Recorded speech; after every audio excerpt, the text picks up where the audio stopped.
So ahead of that big battle of Bihar, Prime Minister Narendra Modi raised the threat of Ghuspetiyas or infiltrators, deliberately changing the demographic profile, insisting that his government will not permit Ghuspetiyas to snatch away the rights of the people of Bihar. The NDA government will not permit that. He launched a frontal attack, not just on the RJD, but also on the Congress party, accusing them of playing vote bank politics or appeasement politics. But this isn't the first time that he's raised the issue of the infiltrators and the threat to India's limited resources. From the ramparts of the Red Fort on Independence Day, the Prime Minister had given a clarion call to deal with the infiltrators. The opposition, whether it's the RJD or the Trinamool Congress in Bengal or the Congress, they've accused the BJP of raising the bogey of Ghuspetiyas repeatedly from 2014 to 2025 for the past 11 years, but doing little about it on ground. देश का भविष्य घुसपैठियों को नहीं तय करने देंगे। इसी सोच के साथ Prime Minister Narendra Modi makes a high voltage pitch against illegal immigration, announcing a demographic mission to protect India's borders, identity and jobs. Declaring war on infiltrators at a rally in Bihar on Friday, the Prime Minister vowed to defend the country. Bihar के सीमावर्ती जिलों में तेजी से demography बदल रही है। इसलिए एनडीए सरकार ने तय किया है कि देश का भविष्य घुसपैठियों को नहीं तय करने देंगे। आज दुनिया देख रही है। Calling infiltration a direct threat to Bihar's youth, the Prime Minister linked demographic change to what he called vote bank appeasement. जिन सुविधाओं पर भारतीय लोगों का अधिकार है, उस पर घुसपैठियों को डाका नहीं डालने देंगे। हम हर घुसपैठियों को देश से बाहर करके ही रहेंगे। दुश्मन हमको ना भूलेगा, उसे ऐसा सबक। Tearing into the opposition, Prime Minister Modi accused them of playing with national security to protect their vote banks.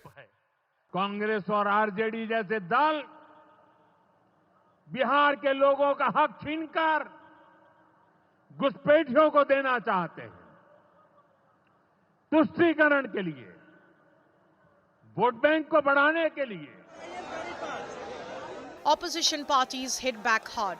Congress leader B.K. Hariprasad said if infiltration is so rampant, then Home Minister should resign. Amit Shah का इस्तीफा लेना है। Illegal migrant ज्यादा हिंदुस्तान में आ गया तो अमित शाह कारण है। इसको तुरंत बर्खास्त करना है। उसको प्रधानमंत्री को इतना हिम्मत हो तो करना पड़ेगा। तो सीमा हमारा हाथ में थोड़ी है।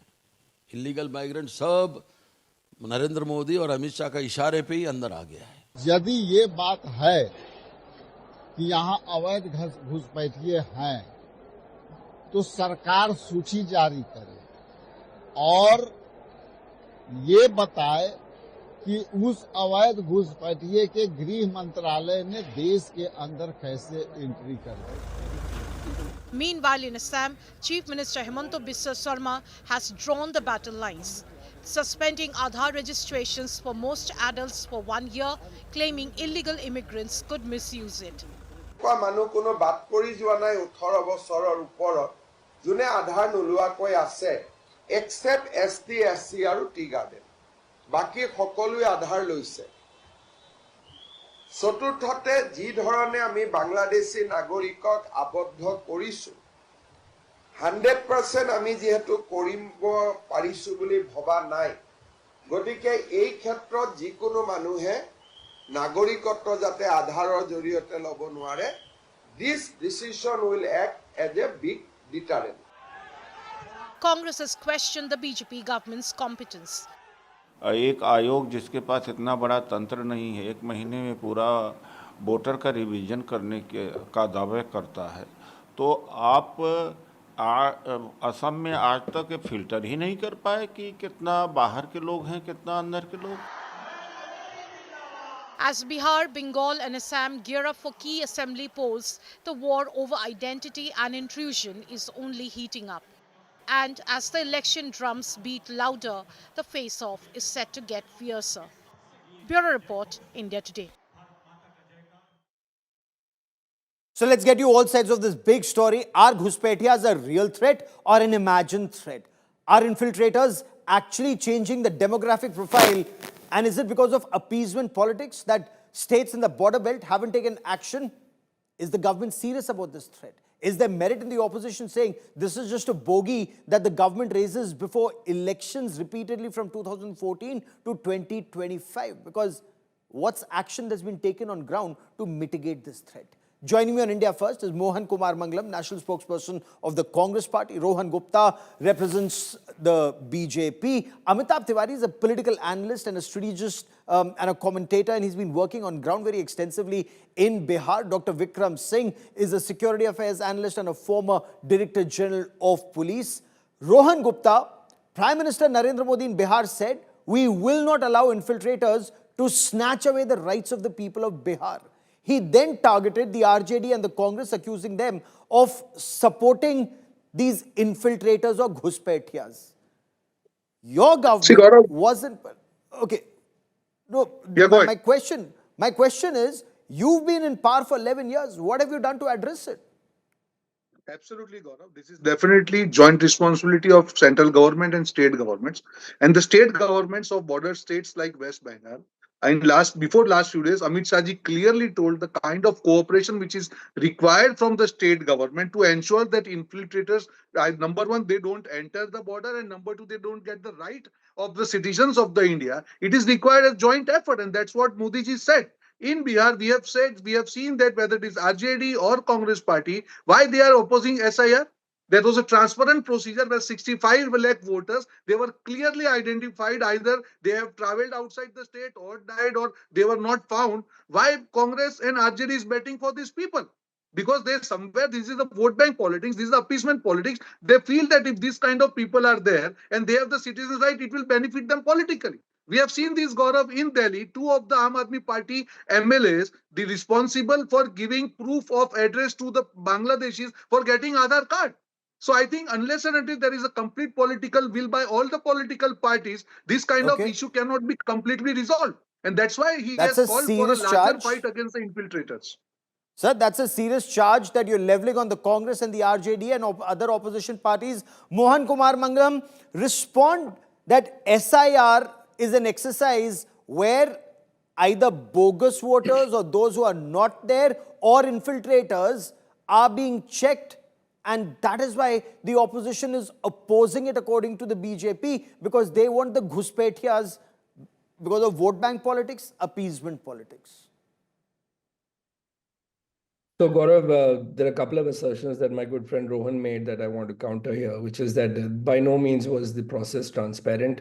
If not, the Supreme Court wouldn't be involved and then force the Election Commission to actually release the list of 65 lakh people that they have actually removed. In the objections and claims area right now, in fact, the Supreme Court has impleaded political parties in the process and actually told them to go ahead with the BLAs to go and verify the 65 lakh people. You've seen a lot of independent people actually go and find some of the people who've been classified dead on that voter, on that list of 65 lakh, as actually still being alive and in their residence. See, the Election Commission's job is not to determine citizenship. Let's not confound this. If I may Aadhaar just also briefly, is 30 not... seconds, sir. Independent people have done so. The court also wanted to know why haven't political parties done so. How would you respond to that, sir? I'm saying now that the 65 lakh people list is out and is made public and has been released on the courts asking, because the Election Commission was not doing so, the political parties will very much go to the ground and ensure that those who have been deleted and weren't supposed to are included back in the list. The follow-up question you might ask, Gaurav, is that what I was saying is that Aadhaar is again not a test of citizenship. It is very well established that Aadhaar is basically one of residentship, which you obtain by staying for 182 days or more in the last 12 months in this country, right? So now you might ask, why is the Supreme Court including Aadhaar in the list now, when the people who are going back and trying to get included in this list, they were taken out of in Bihar? trying to get back in. How is Aadhaar a valid document? The problem here is that the Election Commission does not get to determine citizenship. It is the foreign tribunals and the Home Ministry that has the only power to determine citizenship here. And it is a practice that is being followed for years and years. To talk about infiltration also in a flippant manner, I think is very disingenuous of the Prime Minister. I should applaud him that he's at least come out and accepted fault of his own government, that they've not been able to control infiltration. It's a very, very important topic. It shouldn't be talked about flippantly. One of the tools that has been used to do so is fencing along the border. Let's be honest, the biggest problem here is Bangladesh and immigration from Bangladesh. If you look at the progress that Congress made there, up 4,096 square kilometers of that border, 2,700 was fenced off by the Congress up to 2014. Where is BJP got us in 11 years? 3,200. So 500 kilometers of border has been fenced by the BJP in 11 years. And here the Prime Minister's standing on a stage and talking about us actually wanting illegal immigration to happen. That's a serious charge. That's a serious charge. One, it's flippant in the manner in which they're doing it. Two, they haven't done it. Before I bring in Amitabh Tiwari and Dr. Vikram Singh, Rohan Gupta, you want to quickly respond to very serious charges that the opposition is now leveling on the government. All talk, no action. See, Gaurav, what is the core issue?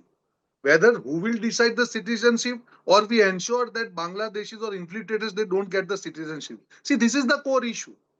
Rather than going into nuances of who will decide citizenship, it is important that infiltration don't get the right of Indian citizens. And that is what SIR ensured. And again, Gaurav, just to second your point, this 65 lakh people list has been given to all the opposition parties. In last 20 days, they are not able to go back to Election Commission and file a single complaint with inclusion of these people. What they are talking about. So that's what I'm saying. This is purely vote bank politics, and that's why they have created this SIR issue, the bubble of which is got already burst in Bihar. At the end of the day, whether it is central government or state government, it should be joint responsibility that for the vote bank politics or appeasement, you don't allow these infiltrators to get inside India. That is point number one. This has to be a national effort, undoubtedly. To get the Aadhaar cards, to get the rights of the citizenship. It has to be a national effort to ensure that illegals don't have access to India's finite resources that are meant for Indians. But Amitabh Tiwari, is there merit in the Prime Minister raising the issue of changing demographic profile, especially in the border belt, but even beyond, even in depth areas, and the threat to jobs of Indians, land of Indians, and life? Now, is that impacting states like Bengal, but also Bihar? So clearly the Prime Minister raised this infiltration issue and talked about this demographic mission in his Red Fort address on the Independence Day. So it clearly means that this is one of the important aspects on which the government is working. Now, there are three steps involved in this process. One is, how do we control infiltration, seal the borders, as the other panelists were speaking about? How do we identify these illegal immigrants? NRC is one option, or any other option perhaps. And what do we do after identification of these people, deportation, refugee camps, etc. So clearly we will have to wait and see how does the government come up with specific policies with regards to this demographic mission. Now, not only in India, even across the world, whether it is US or Europe, illegal infiltration or immigration is becoming a top point of the world, because people are realizing that the illegal immigrants are utilizing the resources of the country, which should otherwise have been used for the development of our countrymen. With the documents like Aadhaar, correct, where there has been now, we've seen a very high saturation level, whether in Assam, and you have also shown in your shows in Bihar in certain districts. What happens more than 100% in almost 36 of 38 districts.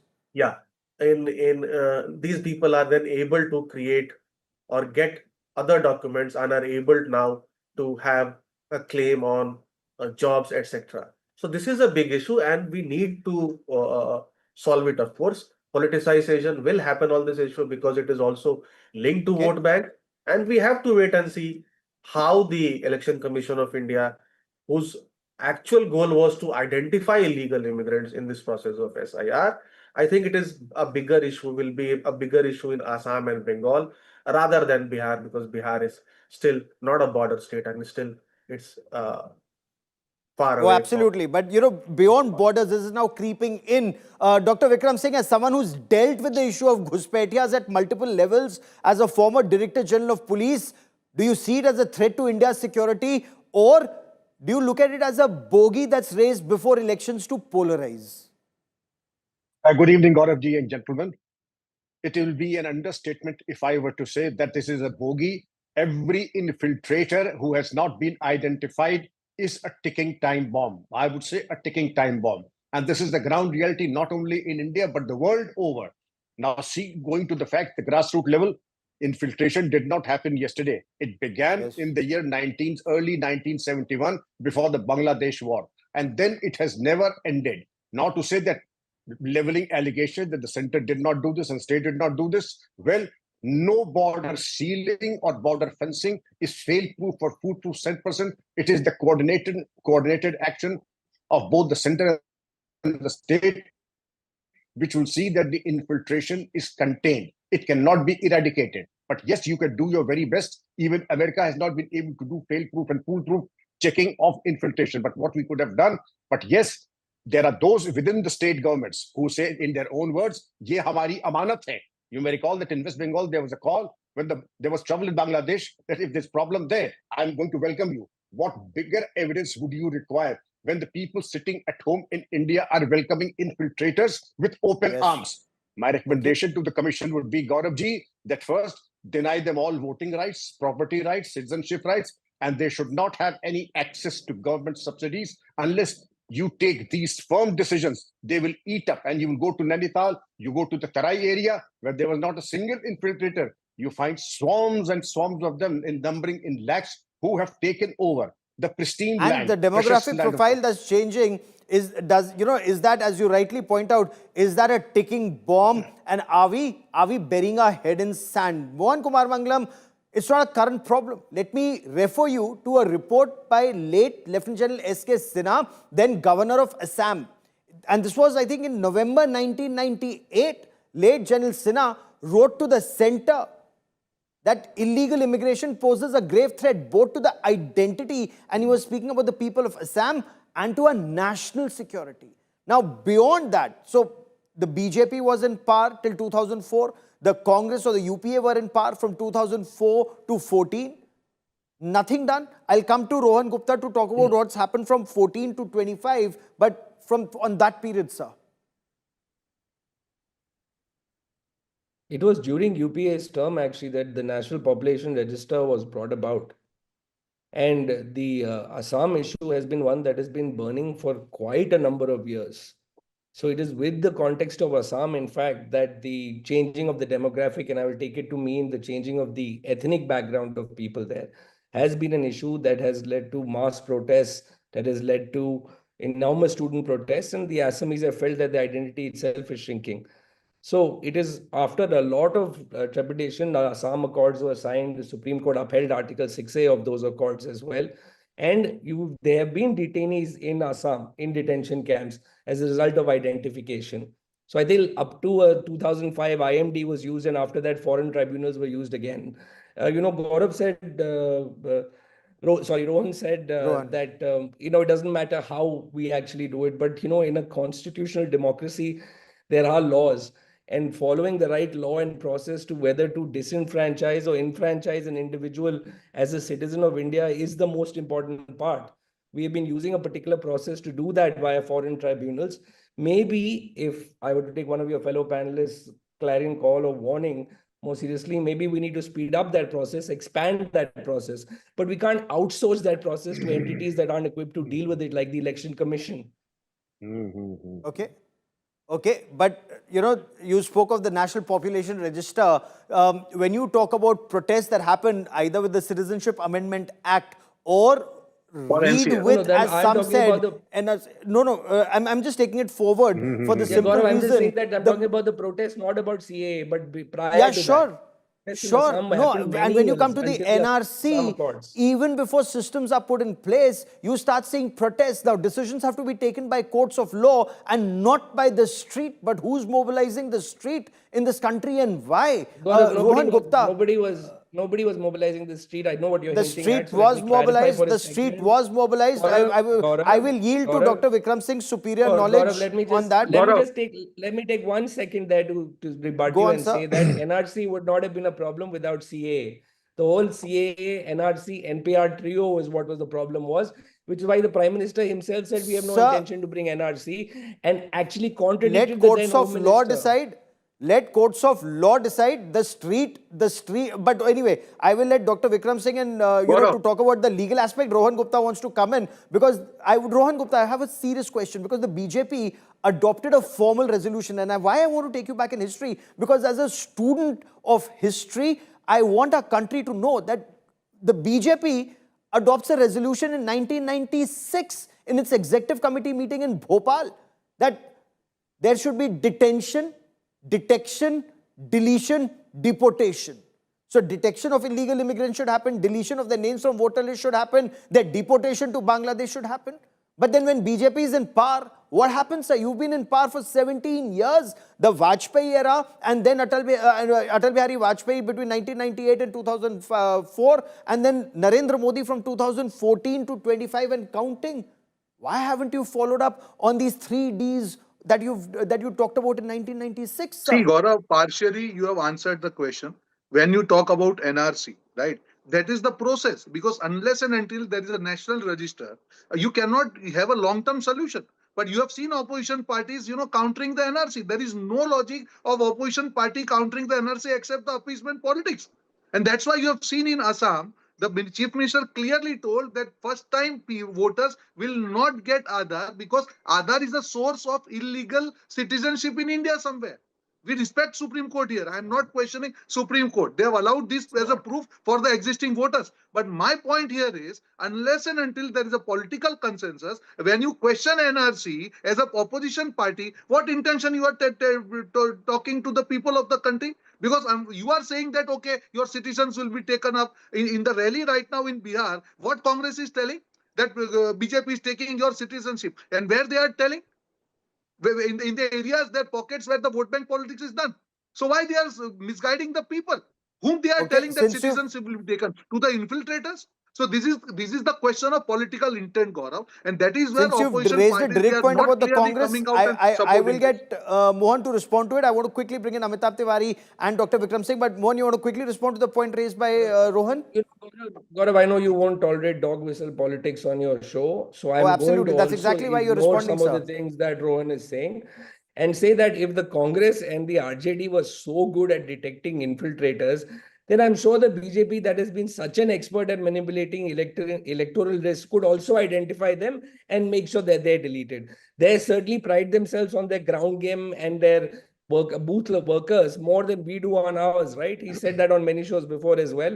So why is he so worried? And what does he mean by vote bank? I want him to spell it out because he said that twice or thrice. Who is our vote bank, Rohan? Why don't you say it out loud? I will tell you very clearly. I am not afraid. Out of the 65 lakh people, the list which is given to Congress party and opposition parties, you have argued, you have alleged that the your vote right has been taken. Now you tell me whom are you telling that your voter right is taken? 7 crore 25 lakhs eligible voters, they have got their voter right. 65 lakh voter list you have got. Out of 20 lakh people have already died. Around 32 lakh people have shifted. So whom are you talking that voter right is taken? Whose voter right is taken? So I think you have to answer the country that you are So addressing now the that the people. opposition parties are You addressing included, the BLOs are infiltrators? doing that Whom are you job. addressing? BLOs are doing that job, but I want to bring in Amitabh Tiwari on a point that you raised, Mr. Tiwari, that barring Jehanabad, almost all of the 38 districts in Bihar have about 100% plus, and they go up to 120%, 125%, 121%, for example, in Purnia, in Simanchal belt, the Aadhaar saturation. Do you see this as a Ghuspetia issue that infiltrators are making inroads and getting Aadhaar, or do you see this as a data-related discrepancy, as has been pointed out by some analysts, sir? I would say in Bihar, this could largely be a data-related discrepancy. Correct, because it's still far away from the border. Assam West Bengal, we don't have the figures, so we will have to wait and see. Here, but the BJP or the ECI will have to walk the talk. If they're talking about Yes. identification of illegal citizens as voters in this SIR exercise, we do not have that number yet. And as Vikram sir has mentioned, it's a ticking bomb. So we need that number, right? Because we need that number because this SIR exercise will also be replicated in West Bengal and Assam, the border districts, wherein the issue could be much bigger. Even The more point volatile, is yeah. that, yeah, the point is that this SIR exercise again has identified or deleted some 65 lakh voters. The names should have been published earlier, as the Supreme Court mentioned. It has been published now, but even today, the Supreme Court has taken all political parties to task that what are the Yes. BJP doing? Even after almost a week of these names getting published, there is not a single complaint or written statement from the BLAs of opposition parties helping the Election Commission of India point out deficiencies rather than holding them in press conferences, etc. Because unless the opposition is able to prove that there are significant errors in this 65 lakh deletions, then the whole premise that the ECI is colluding with the BJP or the allegation and deleting names to help them win elections does not stand. So they will have to come out and point out Okay. significant errors. Because this is I not think, Mohan, that point stands taken. I want to bring in Dr. Vikram Singh because the government in the Absolutely. past, ministers have used words like termites, ghuspetiyas. You've said it's a ticking time bomb. And yet these elements manage to get Aadhaar card, voter ID card. They end up, buying land or getting married to local girls and then acquiring land in some states. So, and exploiting India's finite resources. Sir, do we see more words ahead of elections than action on ground? What are the challenges and what's the solution in your appreciation? Gaurav ji, it's going to be more acrimonious by the day, and I'm extremely pained to say that we only seem to be indulging in rhetoric, allegations, and counter allegations. Little realizing that national security is non-negotiable, I wish there is action on the ground. To your question that there is so much of facilitation of these undesirable elements by special interest groups on the mafia to facilitate their identity papers, to facilitate them to learn the local language, to settle them down, and give them a vocation in business so that they're able to mix in the crowd and make a decent livelihood for themselves and become a committed vote bank. So that every district, sensitive district, has about 25,000-30,000 captive voters. So that translates into one assembly seat. And that is where the problem arises. If you're really serious about it, Gaurav ji, I wish you take the bull by the forehorn and address the issue and see to it that they are defranchised. And if we're not able to deport them, which will be very difficult, we can at least deny them the voting rights, the citizenship rights, as also the right to employment. I will let that be the last word on this part of the show. To all my guests, many thanks for joining me because this is a story we'll be tracking very closely. From the ramparts of the Red Fort, Prime Minister Narendra Modi made that clarion call. Will it be followed up by action on ground is something we'll watch. There's a big story. There's breaking news that's coming in, and this is a big story on Atmanirbhar Bharat in defense.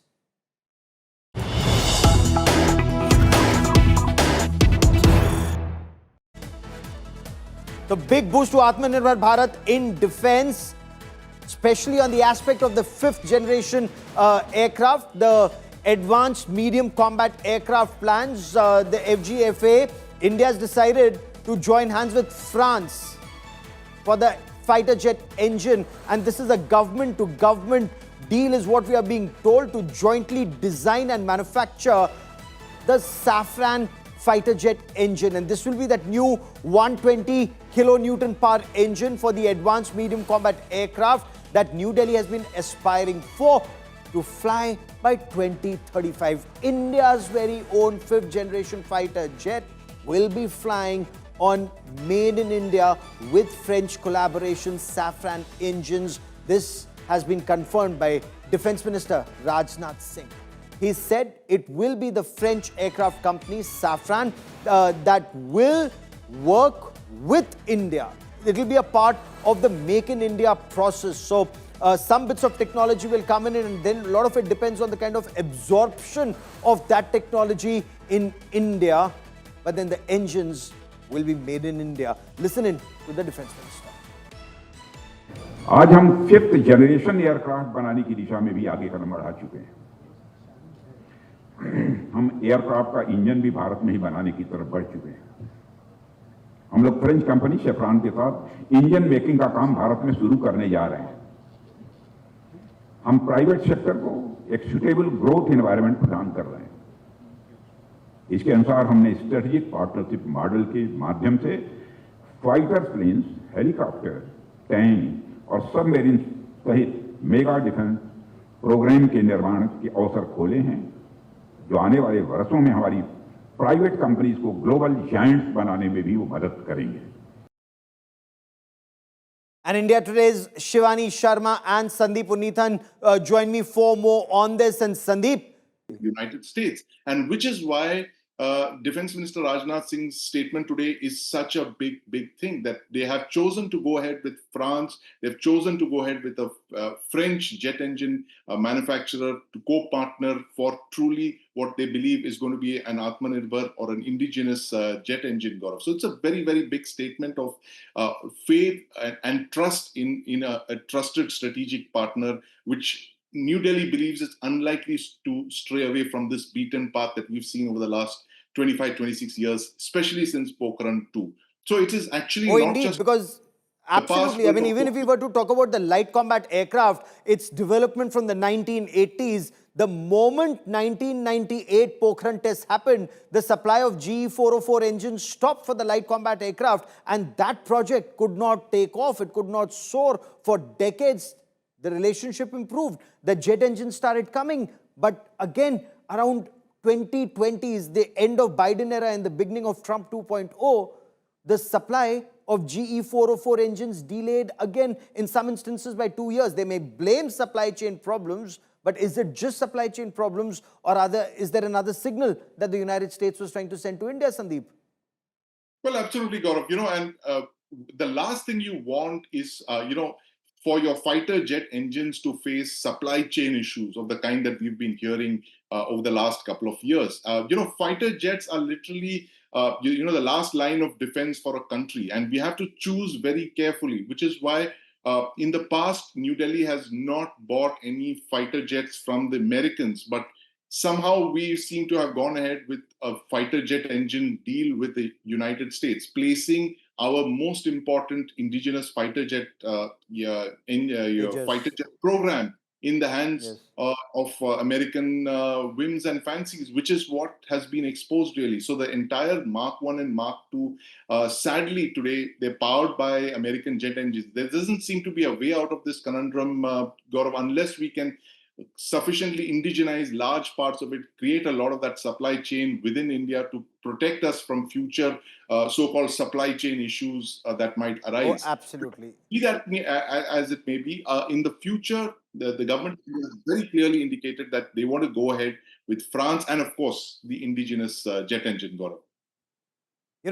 You're absolutely right. Usually fighter jets are the last line of defense, except with the Narendra Modi government, both in 2019 and in 2024-5, they've been the first line of offense, whether it's in Balakot or in Operation Sindoor. Sandeep, for the moment, many thanks for joining me.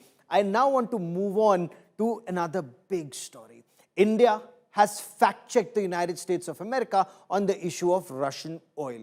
Peter Navarro, former trade advisor to US President Donald Trump, he accused India of being a laundromat for Russian oil. The false charges including India fueling the Russian war. But facts on ground are very different, and without naming any of the US officials, whether it's their Treasury Secretary or their former trade advisor to the American president, External Affairs Minister Dr. S. Jaishankar called a spade a spade.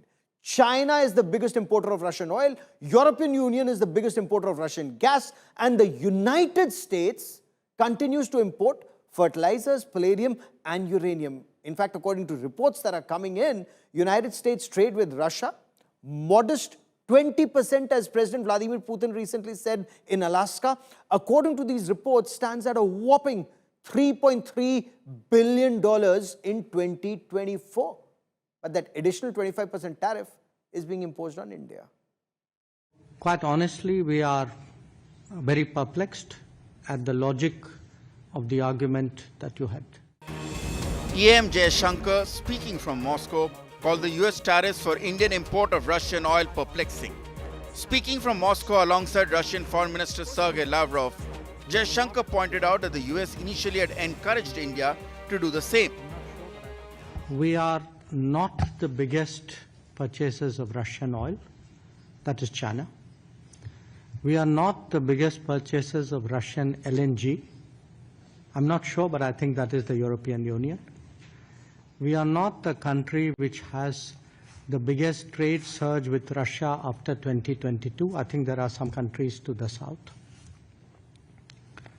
We are a country where actually the Americans said for the last few years that we should do everything to stabilize the world energy markets, including buying oil from Russia. The statement comes amid Jaishankar's visit to Moscow to strengthen bilateral relations between India and Russia. Meanwhile, US Trade Advisor Peter Navarro accused India of being the laundromat of Kremlin, cozying up to China and perpetuating the Russia-Ukraine conflict. India doesn't appear to want to recognize its role in the bloodshed. It simply doesn't. It's cozying up to Xi Jinping. Is what it's doing. It's not act. And by the way, I wrote that article in the FT just to deal with the propaganda of the Indian government to make people want to feel sorry for them. Oh, they need the oil. They don't need the oil. It's a refining profiteering scheme. It's a laundromat for the Kremlin. But New Delhi refuses to cow down to the US tariff blackmail. Jaishankar's Moscow trip, including talks with Putin, signals India's intent to keep strong ties with Russia despite the US displeasure. We reaffirmed our shared ambition to expand bilateral trade in a balanced and sustainable manner, including by increasing India's exports to Russia. This requires swiftly addressing non-tariff barriers and regulatory impediments, enhancing Indian exports to Russia and sectors like pharmaceuticals, agriculture and textiles will certainly help to correct the current imbalance. Even China is backing India. The United States has long been benefited greatly from free trade, but now it is using tariffs as a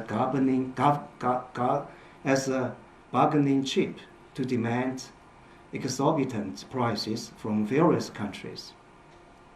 The United States has imposed tariffs of up to 50% on India and even threatened for more. China firmly opposes it. In the face of such acts, silence or compromise only emboldens the bully. India is clear. It won't let trade wars or pressure derail its energy security or strategic partnerships. Bureau Report, India Today.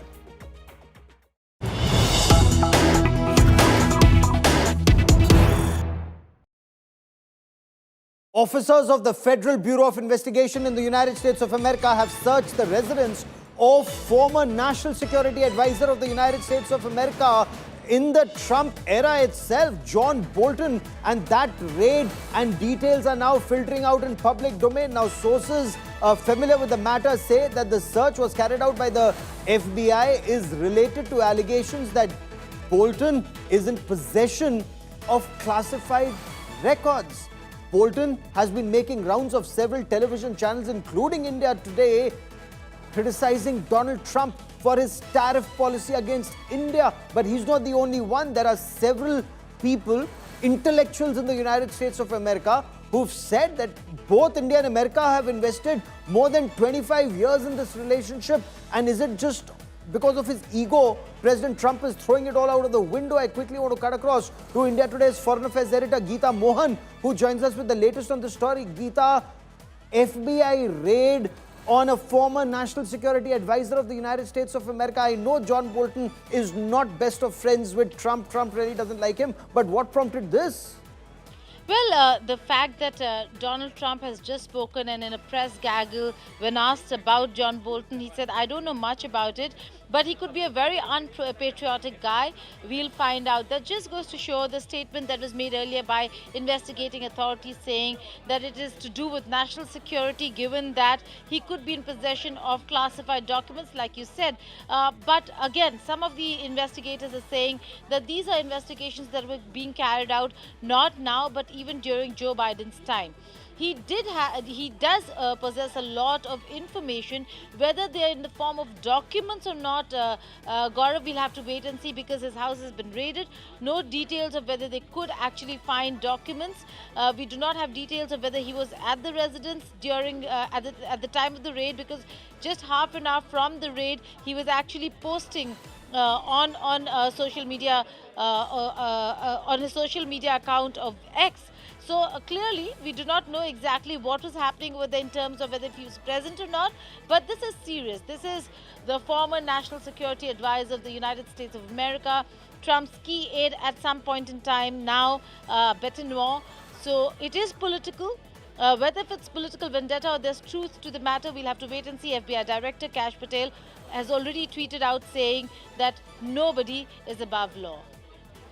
Indeed, but are there those who are calling this a witch hunt? Because Donald Trump increasingly is facing criticism for his policies, and especially the additional 25% tariff that Caroline Levitt described as sanctions on India, the kind of words they're using. Peter Navarro saying, New Delhi is a laundromat for Russia, for Kremlin. This kind of terminology that's being used. Trump himself calling India a dead economy. And America says, what are these people up to? They're throwing 25 years of investment in a relationship down the drain.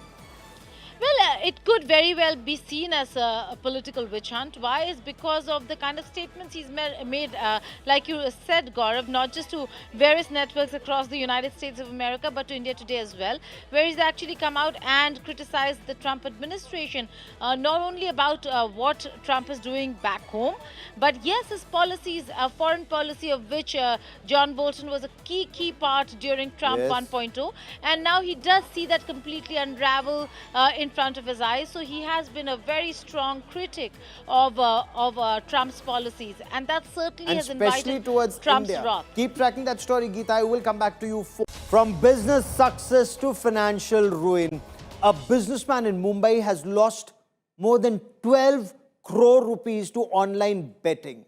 Now, this betting app is under the ED scanner.